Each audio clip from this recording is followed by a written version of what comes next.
So, I know mukhang gusgusin ngayon, but I promise you guys later, we're going to look really, really cute.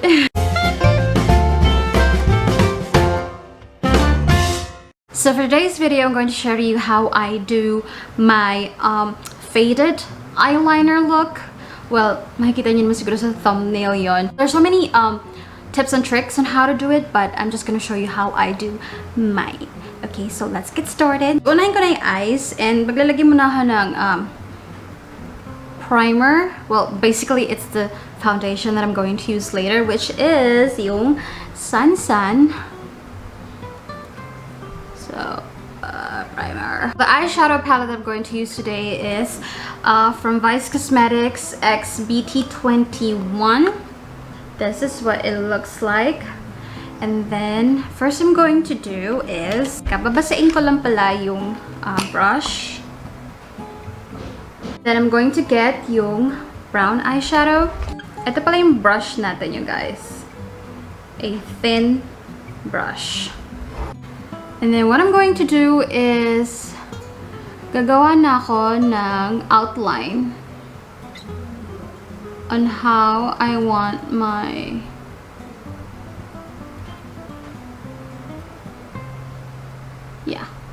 eyeliner to look like. And then, itatawid ko na siya ng ganyan. You see that?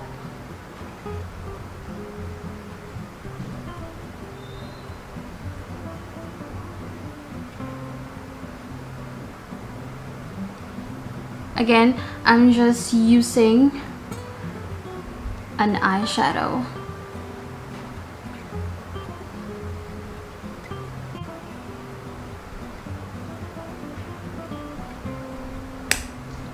And then I'm going to take a smaller brush like these.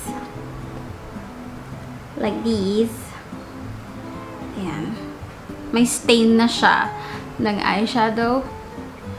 And then I'm going to blend it slowly but surely.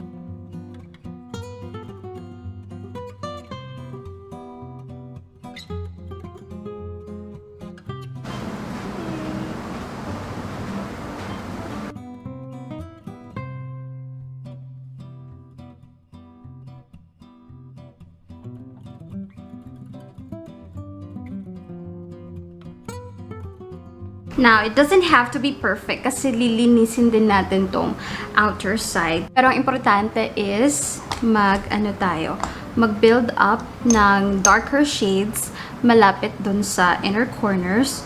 So, I'm just going to get another small brush and then magpa-pack lang ako ng color near the lash area.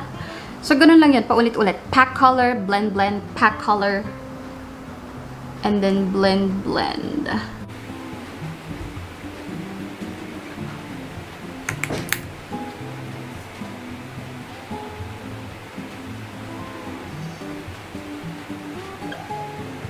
What's important is yung darker shades, yun yung malapit sa lash area.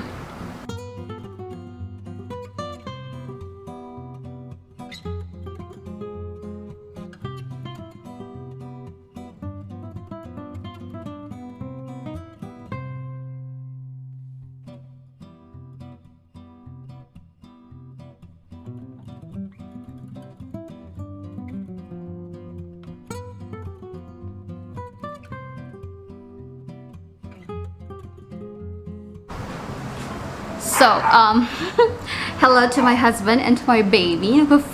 Video bomb na naman sila. So, next I'm going to do is with the same brush, I'm going to take the black eyeshadow. And then I'm going to line my lash area, you guys. To make it like a bit deeper.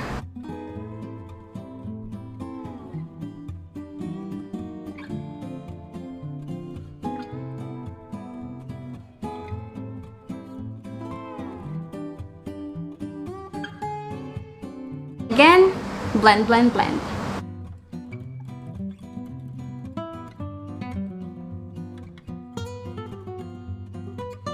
Hindi natin papabayaan the rest of our eyes. I'm going to get a, this one. No, this one. Yeah. A light brown powder. And then, slowly but surely, nadagdagan natin. Ayan. Pang blend.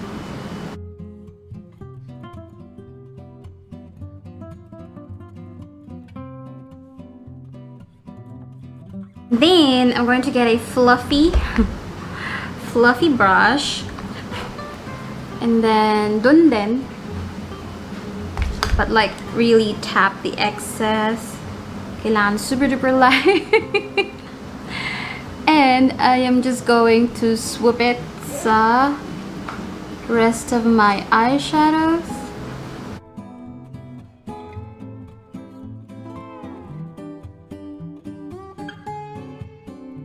Next, I'm going to do, kukuha ko ng wet wipes. And then, wait lang. And then, lilinisin ko yung, parang, ayun o, yung, ito, yung brown shade na lumagpas. Oh, yeah. Yung iba, gagamit ng concealer. Yung iba, gagamit ng parang makeup remover. Ako, para sa akin, sapat na ang wet wipes.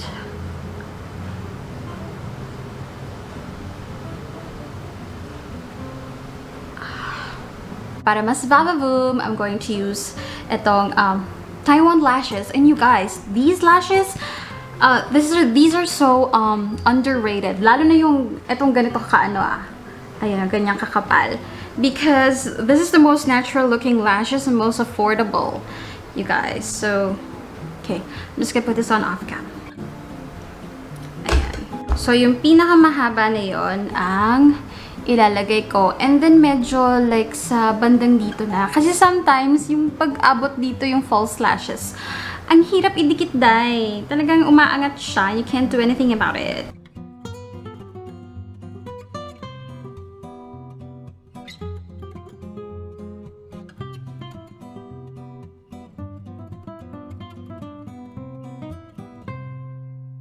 Oh my god, you guys, my camera died while I was doing my foundation and then my contour. Charge ko ng very, very mabilis. I'm praying umabot na matapos ang video na to. I'm going to contour my lips. And then for the lip products, I'm going to use itong sa L'Oreal Signature Rouge in the shade I Enchant. And then I'm going to top it with a lip gloss. This is just from Essence Cosmetics.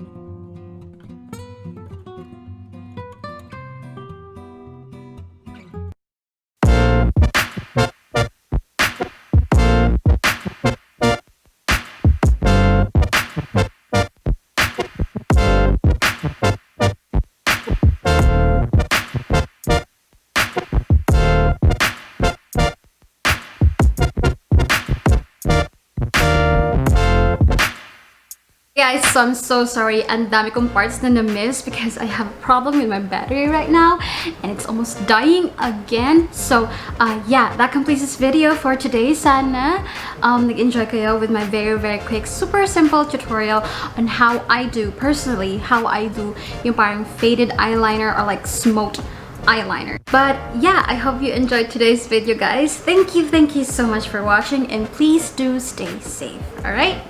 Thank you so much and I'll see you in my next one. Bye bye!